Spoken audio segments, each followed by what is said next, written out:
Assalamualaikum warahmatullahi wabarakatuh. Waalaikumsalam warahmatullahi wabarakatuh. Alhamdulillah wassalatu wassalamu ala Rasulillah wala haula wala quwwata illa billah.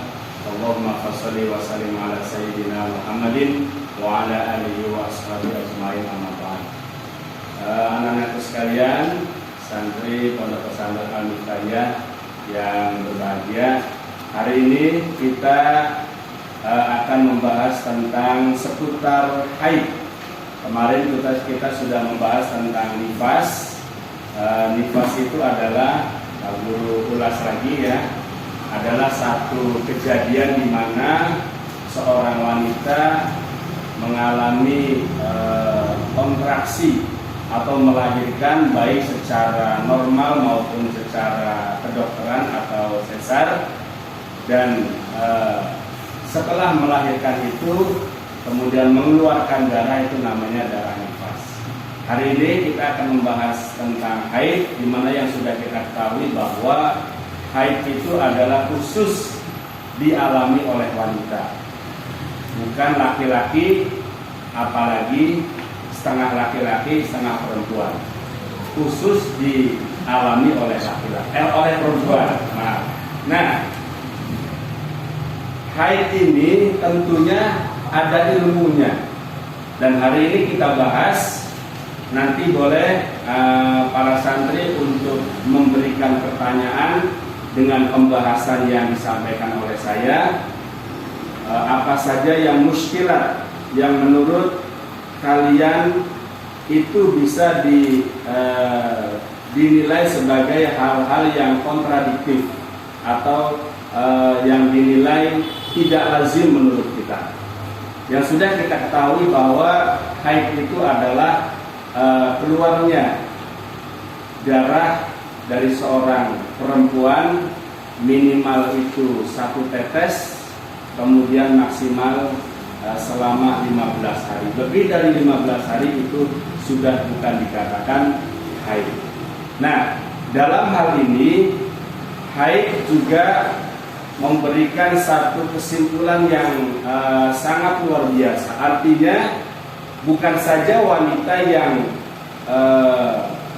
mengetahui atau mampu untuk mendalami ilmu haid, tapi laki-laki juga dianjurkan untuk mengetahui tentang ilmu haid. Kenapa?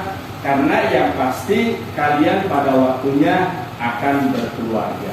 Nah, berkeluarga itu yang pasti antara suami dan istri harus mengetahui, dan khususnya tentang haid ini adalah hal yang sangat urgent yang harus kalian ketahui. Kadang-kadang istri kita belum sampai haid tapi masih kecoklatan misalnya. Nah, itu kita harus tahu itu masuk dalam kategori haid atau tidak. Nah, dalam hal ini dipersilakan kepada moderator untuk menyampaikan hal-hal yang dianggap tabu atau belum paham tentang hal-hal haid yang harus kita pahami. Silakan moderator. Terima kasih pada Bapak Ibu. Baik, saya buka acara ini. Assalamualaikum warahmatullahi wabarakatuh. Baiklah, pada kesempatan kali ini kita bersama-sama akan membahas tentang haid dan nifas. Saya akan memoderatori acara ini. Kasus yang pertama, kepada pihak pro dan kontra diharapkan untuk menyimak kasus yang pertama ini. Kasus yang pertama, bagi wanita yang melahirkan secara sesar, apakah ia mengalami masa nifas? Jika ia mengalami masa nifas itu, apakah waktu nifasnya itu sama dengan waktu melahirkan seperti biasanya? Dapat dimengerti? Diberikan waktu untuk membahasnya.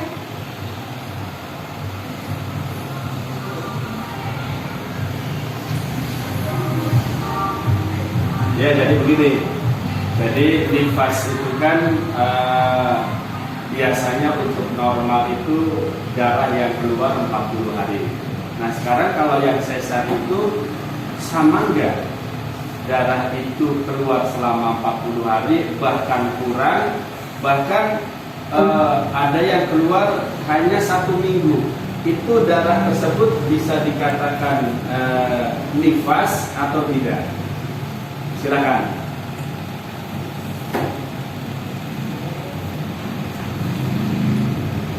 Saya lempar kasus ini kepada pihak pro.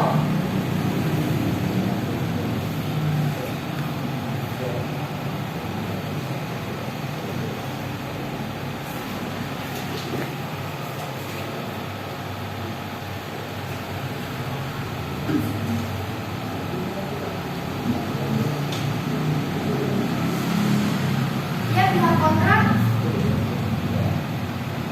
Jadi menurut sebuah referensi dijelaskan bahwa secara umum tidak ada yang namanya perbedaan masa nifas antara ibu yang bersalin secara normal ataupun sesar. Ibu yang bersalin secara sesar bahkan memiliki kemungkinan menjalani masa nifas yang lebih sebentar karena sebagian darah sudah dikeluarkan saat pembedahan rahim. Nah, untuk kasus ini terdapat beberapa pendapat mengenai batas maksimal nifas.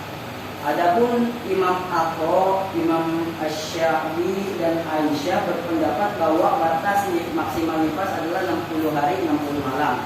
Namun mayoritas ulama mengatakan 40 hari 40 malam. Seperti Imam Ibnu Rushd dalam kitab Bidayatul Mujtahid mengatakan bahwa batas maksimal nifas, Imam Malik satu kali suatu waktu pernah mengatakan 60 hari. Namun beliau meralat perkataannya dan mengatakan tentang hal itu ditanyakan kembali pada para wanita. Mayoritas pengikutnya mengikuti perkataan yang pertama. Begitu pula yang dikatakan Imam Asy-Syafi'i. Mayoritas ulama dari kalangan sahabat berpendapat maksimalnya masa nifas adalah 40 hari 40 malam. Begitu pula yang dikatakan oleh Imam Abu Hanifah di dalam kitab Bidayatul Mujtahid halaman 69 cetakan Darussalam tahun 2018. Nah, ulama yang menyatakan masa nifas selama 40 hari mendasari pendapat pada teks-teks hadis, salah satunya hadis yang diriwayatkan oleh Imam Ibnu Majah yang berbunyi antum bisalamata walat kanat an-nufasa'u ala ahdi Rasulullah sallallahu alaihi wasallam tajlisu arba'ina yauman wa kunna naqli wa wujuhana bil warsi minal kalaf. Nah, dari Ummu Salamah ia berkata pada masa Rasulullah SAW, perempuan-perempuan yang nifas duduk berdiam diri atau menunggu masa nifas selama 40 hari, dan kami membersihkan wajah kami dari kotoran dengan wars. Wars itu semacam tumbuhan yang wangi. Sementara Imam Ibnu Jarud dalam kitabnya Al-Muntaqo Minas Sunanil Musnadah meriwayatkan sebagai berikut. An Utsman bin Abdul As annahu kana la yaqrabu nisa arba'ina yawman yakni bin nifas. Nah, dari sahabat Utsman bin Abdul As, sesungguhnya ia tidak mendekati atau menjima istrinya selama 40 hari ketika masa nifas. Artinya dalam kasus ini yang mayoritas ulama berpendapat bahwa masa maksimal nifas adalah 40 hari 40 malam. Nah, dalam ilmu kesehatan, darah yang keluar dari rahim terbagi atas beberapa fase, yaitu fase Lucia rubra atau cruenta, yakni tahap keluarnya darah berwarna merah segar terjadi selama 2 hari pasca persalinan, setelah persalinan. Kemudian selanjutnya fase Lucia sanguinolenta, yakni tahap keluarnya darah pada saat ini darah itu berwarna kecoklatan dan kekuningan. Biasanya fase ini terjadi pada hari ketiga sampai ke-7 pasca persalinan. Kemudian selanjutnya ada namanya fase Lucia serosa. Tahap keluarnya darah berwarna kuning dan cairan ini tidak berdarah lagi pada hari ke-7 sampai ke-14 pasca persalinan. Yang selanjutnya fasiologi alba, cairan ketika kuningan yang keluar setelah 2 minggu.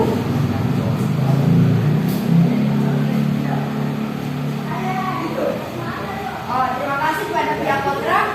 Selanjutnya, bagaimana tanggapan dari pihak pro? Saya tidak setuju dengan pihak kontra ya. Jadi di mana pengumuman, jadi para ulama itu sepakat umumnya maksimal masa nifas itu kan 60 hari 1 malam. Tetapi dia tadi itu mengungkapkan bahwasanya maksimal nifas itu 40 hari 40 malam. Ada ulama yang berpendapat seperti itu. Padahal pada umumnya, gitu ya. Ulama berpendapat bahwasanya maksimal masa nifas itu 60 hari 60 malam. Jadi itu yang saya tidak setuju dari pihak yang panjang lebar tidak. Dalam kasus barusan ini menunjukkan mayoritas artinya tuh nggak semua ulama berpendapat 40 hari 40 malam. Ini ada terjadi khilaf, perbedaan antara ulama satu dengan ulama yang lainnya. Ada ulama yang menghukumi masa nifas maksimalnya 60 hari, ada pula yang menghukumi 40 hari 40 malam. Tapi saya pada rasa umumnya itu masanya 60 hari 60 malam. Kembali lagi kepada kita pribadi ingin merujuk pada ulama yang 40 hari 40 malam atau 60 hari 60 malam. Lu juga kemana itu? Untuk apanya? Kitabnya Bidayatul Mujtahid. Kairo 2012 Darussalam 2012 halaman 69. Saya rasa apa yang saya sampaikan itu cukup. Bahwasanya ulama yang menyatakan masa nifas 40 hari itu kan ada didasari oleh teks hadis yang diriwayatkan Imam Ibnu Majah yang berbunyi antum salamata qala kana bin nufasahu ala ahdi Rasulullah sallallahu alaihi wasallam tajlisu arba'ina yauman wa kunna nafri wujuhana bil warsi minal kalaf. Ini sudah didasari oleh teks hadis. Masa ya ulama berbohong? Untuk teman-teman yang tidak sependapat begitu mengikuti ulama yang 40 hari ya nggak masalah, mengikuti yang 60 hari juga nggak masalah. Tapi tadi darahnya itu nggak sampai 40 hari, itu bagaimana? Dan juga namanya hadis seperti itu harus ada di dasari hukumnya gitu. Jadi hukum apa? Iya. Kalau apanya? Jadi jatuhnya hukum 40 hari 40 malam itu harus didasari ilah atau alasannya kenapa bisa dihukumi 40 hari 40 malam. Sedangkan kebanyakan ulama seperti mazhab Syafi'iyah itu maksimal masa nifas adalah 60 hari 60 malam. Ya, di sini kan ada keterangan batas maksimal nifas. Imam Hanafi pernah mengatakan 60 hari. Kemudian Imam Malik meralat perkataan beliau, kemudian mengatakan seperti ini. Tentang hal itu ditanyakan kembali kepada para wanita. Artinya yang 60 hari ini tadinya beliau berpendapat bahwa maksimal nifas 60 hari, beliau meralat, kemudian beliau berkata untuk hal ini tanyakan lagi pada kaum wanita gitu. Itu ada. Jadi nggak semua wanita itu sama. Iya, ini gimana beda? Iya. Ya. Jadi Salah dulu ya.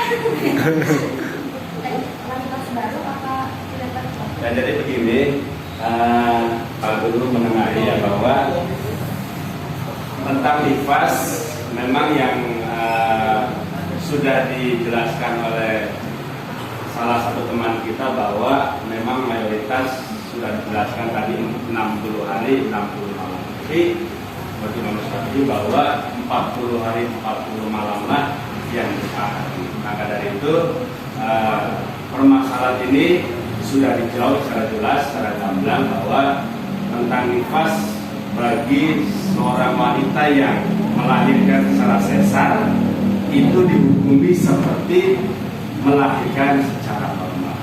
Mungkin sudah selesai. Sekarang pembahasan yang baru. Silakan. Kasus pertama sudah selesai. Lanjut di kasus yang kedua.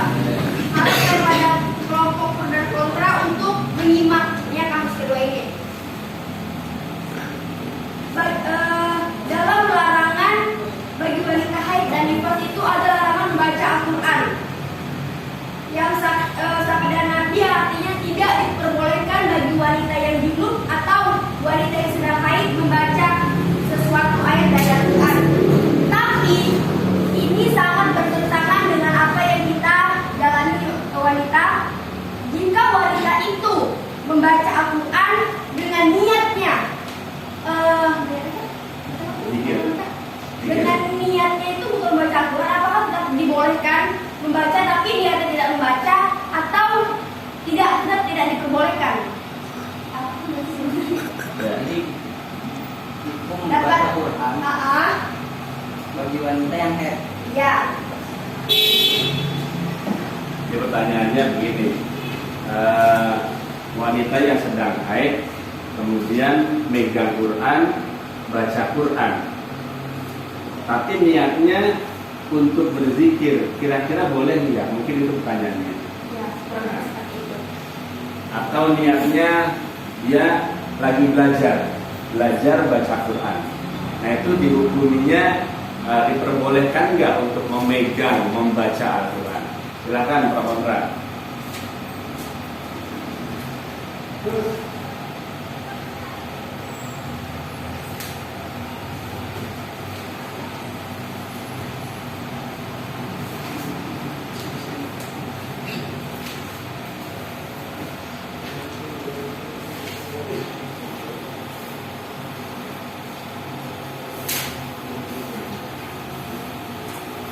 Ayo pendapatnya bagaimana untuk yang pro dan yang kontra?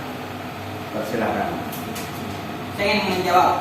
Ya. Jadi tetap tidak boleh ataupun dihukumi haram dikarenakan ada dasar la yaqra'ul junubu walal habidu syai'an minal Qur'ani. Tidak diperbolehkan bagi orang yang junub dan wanita yang sedang haid itu membaca sesuatu ayat dari Al-Qur'an. Nah, di sini konteksnya membaca sesuatu atau ayat dari Al-Qur'an. Nah, walaupun niatnya dia itu untuk berzikir, tetapi di dalam apa yang dia baca itu apa? Al-Quran kan, ayat kan? Nah, tetap tidak boleh karena yang dia baca itu adalah ayat, walaupun niatnya dia untuk berzikir. Bagaimana tidak dari pihak kontra?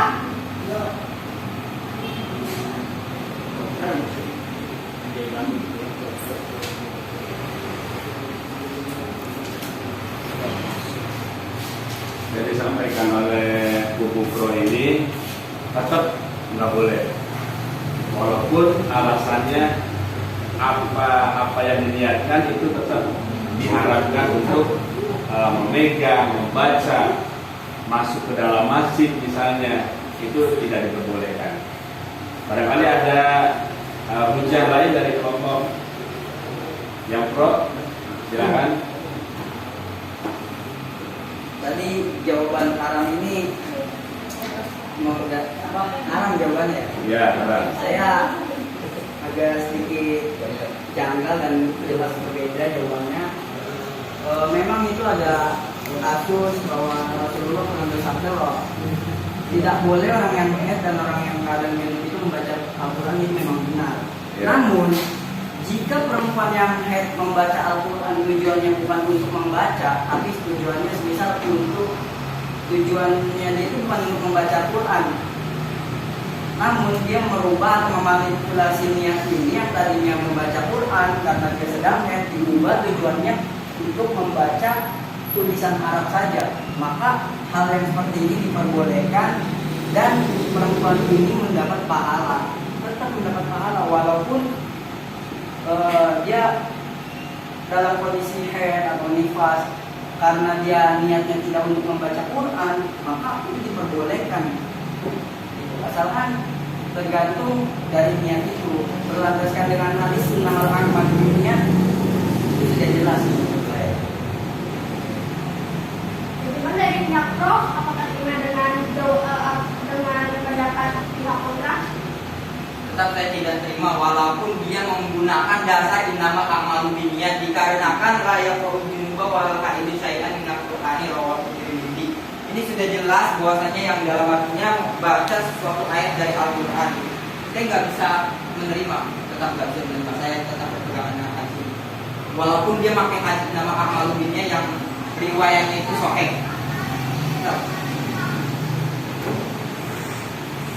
Ya, itu jawabannya luar biasa. Tapi saya punya referensi lagi bahwasanya Bismillahirrahmanirrahim wa tahrumu qira'atul Qur'ani ala nahwi fi junubin liqasdil qiraati wa law ma'awilha la ma'al itlaqi ala rabi'i wa la liqasdil qiraati tarbi wa ta'til wa ta'limi wa tabarukin wa du'ain. Memang haram membaca Al-Quran bagi orang yang sedang junub atau haid dan nifas dengan tujuan membacanya dibarengi dengan tujuan lainnya.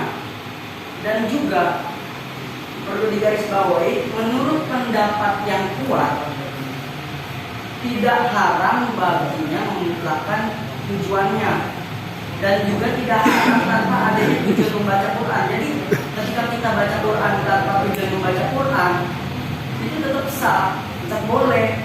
Nah, seperti contoh membenarkan bacaan. Misal kita lagi ngajar, kita membenarkan bacaan yang keliru atau diniati untuk membaca doa itu, dengan catatan ketika kita memegang Quran itu dibarengi dengan sesuatu. Seperti contoh pulpen atau kunci, ketika megang mushaf itu kita barengi dengan memegang sesuatu benda lain yang seperti kunci motor, kunci rumah atau pulpen yang kita tempelkan, kemudian kita lihat dalam hati, saya niat dibaca, dan itu aja. Itu termasuk hal yang diperbolehkan dan itu dapat pahala juga. Enggak, tetap saya tidak setuju karena saya punya referensi lain, yaitu dikutip di firman Allah surat Al-Waqi'ah ayat 7. Innahu laqur'anun karimun fi kitabin maknunin la yamassuhu illal mutahharun tanzilun min rabbil alamin. Sungguhnya Al-Quran ini adalah bacaan yang sangat mulia pada kitab yang terpelihara, yaitu Lauhul Mahfuz. Tidak boleh menyentuhnya kecuali hamba-hamba yang disucikan diturunkan dari Tuhan semesta. Nah, di sini aja memegang atau menyentuh mushaf aja tidak boleh, atau apalagi membaca seperti itu. Dan juga dan juga di sini. Ya, di dasar ini Nabi yang kata beli Abdul Yamani wajah api ila yamasul Qur'ana illa qahir. Jadi suatu ketika Nabi itu berkirim surat kepada penduduk kota Yaman. Dalam isi suratnya Nabi berpesan jangan sampai menyentuh Al-Quran kecuali orang yang suci. Ya. Nabi yang berpesan. Ya. Nah, saya mau tanya nih. Jadi nanti tadi ngomong layak raul junubu walal haidu syai'an minal Qur'ani. Ya. Itu artinya tadi sudah dijelaskan oleh Bang Motif. Nah, tapi tidak dibaca bawahnya. Di sini kalau diniati zikir atau doa, dimutlakan atau dibaca dalam hati, maka hukumnya diperbolehkan.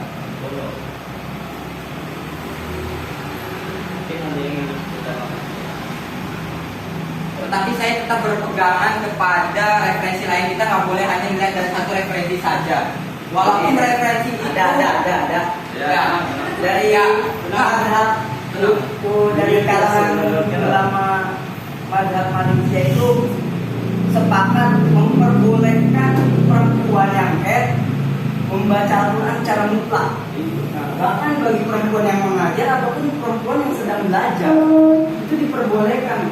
Nah, yang dalam kondisi haid juga boleh mungkin yang alasannya bahwa misal orang junub, alasannya diperbolehkan kenapa? Karena bisa dengan mudah menghilangkan hal yang membuatnya dilarang untuk menyentuh Al-Quran, yaitu hadas besar dengan cara mandi besar. Artinya ketika orang junub ini diperbolehkan untuk memegang Quran, maka dia akan bersegera mungkin untuk menghindari hal-hal yang mana dilarang karena nanti kita dalam kondisi itu memegang Quran dengan cara mandi besar itu tadi. Ya. Sudah cukup. Aja. Ya cukup. Kita lempar ke Bapak Guru. Ya, anak itu sekalian, tentang masalah haid ini terjadi perdebatan yang sangat sengit.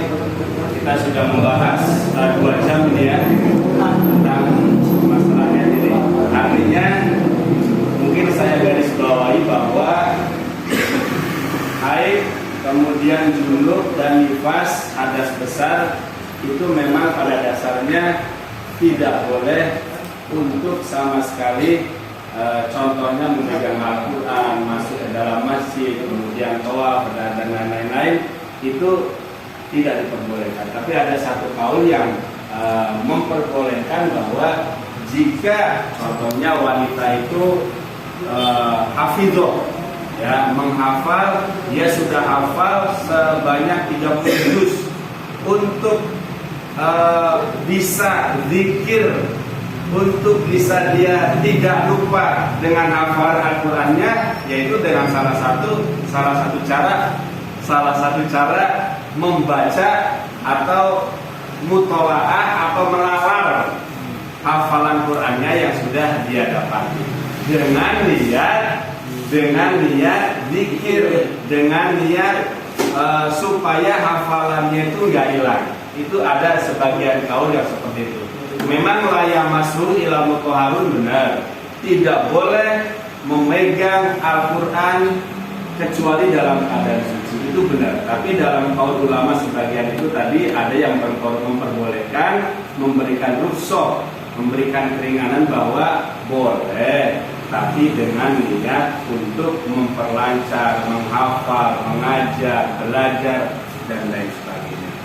Anak sekalian, mungkin itu saja materi nifas dan haid yang pada malam hari ini kita bahas. Mudah-mudahan tujuan Pak Guru seperti ini supaya kalian membuka wawasan. Tidak boleh puas dengan 1-2 pendapat, harus tidak puas, sehingga kalian bisa mutolaah, membuka kitab-kitab yang referensinya lebih baik. Mungkin itu saja yang Pak Guru sampaikan. Terima kasih pada anak-anak sekalian, santri MTM, santri Ponpes Al-Mutahiyah. Akhirul kalam, wassalamualaikum warahmatullahi wabarakatuh. Waalaikumsalam warahmatullahi wabarakatuh.